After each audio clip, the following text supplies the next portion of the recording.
Ang lechon kawali daw ni Diwata ay amoy sunog at yung kanin matigas, hilaw pa at yung kanyang chicharong bulaklak daw ay nakakaumay at mamantika. Hello guys, ngayon magbibigay na naman tayo ng video reaction natin dito kay ate kung saan nga ay nag-honest review siya doon sa parisan nga ni Diwata. At ayon sa kanya or sa kanyang honest video na ipag-rate niya daw na disappoint daw siya sa kinain niya dito sa kay Diwata Parisan. Kaya narito guys, panoorin natin. Kita nyo, meron na kaming lechon kawali and chicharon bulaklak. So, ano siya, only rice, only sabaw, tapos may kasama ng coke for 100 pesos. So, nagsimula na nga kaming mag-start kumain. Ayan, so, nung unang tikim ko sa kanin, medyo meron siyang medyo matigas, medyo hindi luto yung kanin. Ayan, so nung tinikman namin yung sabaw and chicharon bulaklak, yung lechon kawali naman, meron akong nalasahan na medyo sunog. Ayan, so as in hindi siya medyo sunog. So yung sabaw, ang nangyari, lasang sunog na. Ayan, so pero okay naman siya for 100 pesos. Kung sa tingin mo, mahilig ka sa pares, sulit na yung 100 pesos kasi only rice naman siya. Ali sabaw. Tapos may free soft drinks ka pa, 'di ba? Ayan. So, ayan, nag-start na kami kumain. Tapos yung friend ko, ang nangyari, hindi niya naubos. Kasi nga, ayun, medyo naumay siya. Oo, medyo nakakaumay naman talaga yung sabaw kasi sobrang daming chicharon bulaklak. Anong nangyari? Medyo mamantika na yung sabaw niya. Tapos, naghalo pa yung lasang sunog kasi nasunog nga yung lechon kawali. Pero okay naman kasi medyo crispy naman yung lechon kawali. So, nakita nyo. Actually, kung ako yung tatanungin, sakto lang. Kung i-rate ko siya, out of 10, siguro 5. 5 siya. Kasi may mga bibilan akong ibang pares sa mga bangketa, sa mga kanto-kanto. Mas masarap yung sabaw. Kasi ang tinitingnan ko talaga sa pares is yung sabaw. Kung masarap, kung lasang-lasa mo yung sabaw. Ito kasi ang unang lasa ko is yung sunog nasunog yung lechon kawali. Tapos yung chicharon bulaklak. Ang daming chicharon bulaklak in fairness Tapos habang kinakain mo yung chicharon bulaklak, nauumay ka. Kasi nga, ang daming mantika. Ayan. So, kung i-rate ko siya, siguro 5. Ayan. So, kung recommendable ba siya, depende na lang sa inyo, no? Kung gusto nyo matry, ma-experience dito. Pero, ayun nga, as you can see, nasabi ko na kanina na marami akong nalasaang pares sa ibang mga kanto, ibang mga bangketa. Mas masarap pa sa kanila. Pero kung ito, sulit siya. For 100. So, ayun na guys, napanood natin itong honest review ni ate kung saan na-disappoint daw siya sa pagkain ni Diwata.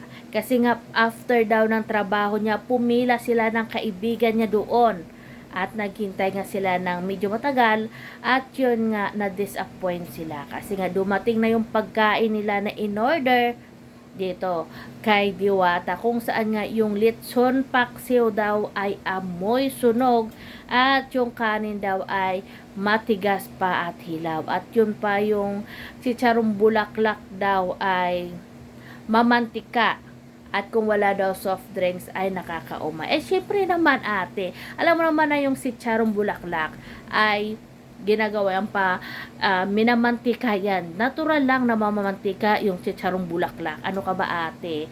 At huwag kang mamintas Kasi nga, pagkain lang yan sa street food o sa mga tabi-tabi lang. Kung ayaw mo ng mga pagkain na ganyan katulad niyan at gusto mo magreklamo, hindi ka naman pinipilit ni Diwata siguro na kumain doon.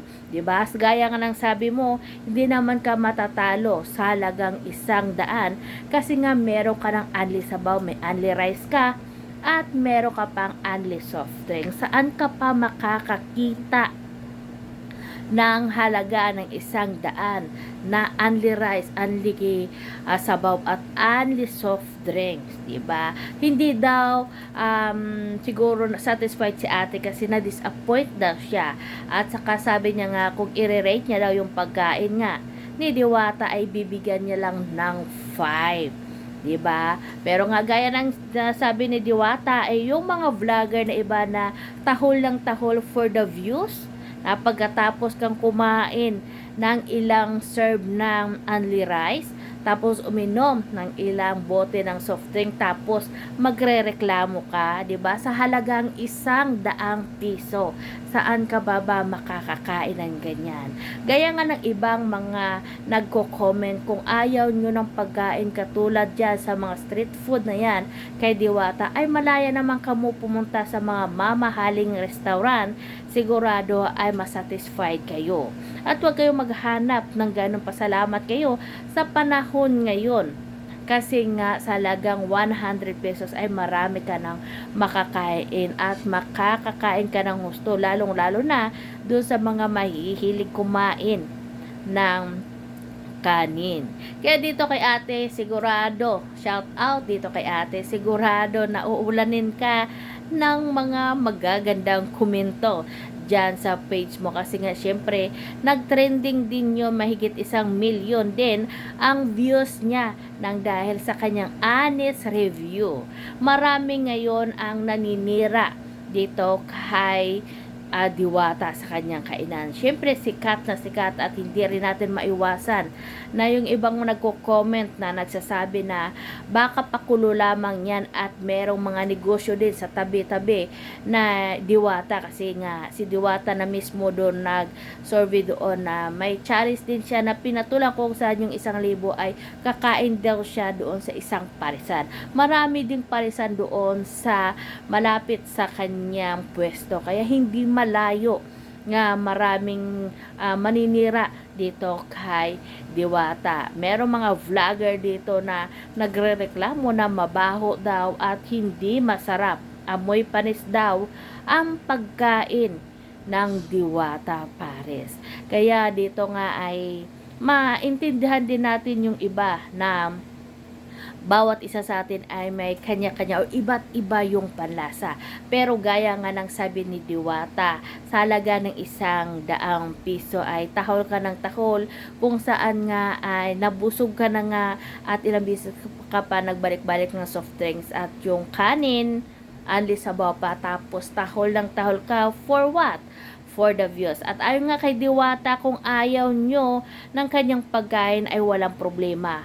Hindi kayo pinipilit ni Diwata na pumila dyan at kumain. Kung ayaw nyo daw, walang problema, hindi na daw kayo bumalik doon at wag na kayo ng kuda na kuda sa kanyang negosyo. Pero yun nga, sabi natin ngayon nga trending na nga at sikat na sikat itong si Diwata, hindi maaalis yan na merong taong mga inggitero at inggitera at gagawa ng paraan yan para masira nga ang negosyo ni Diwata. At yun na nga ang nangyari.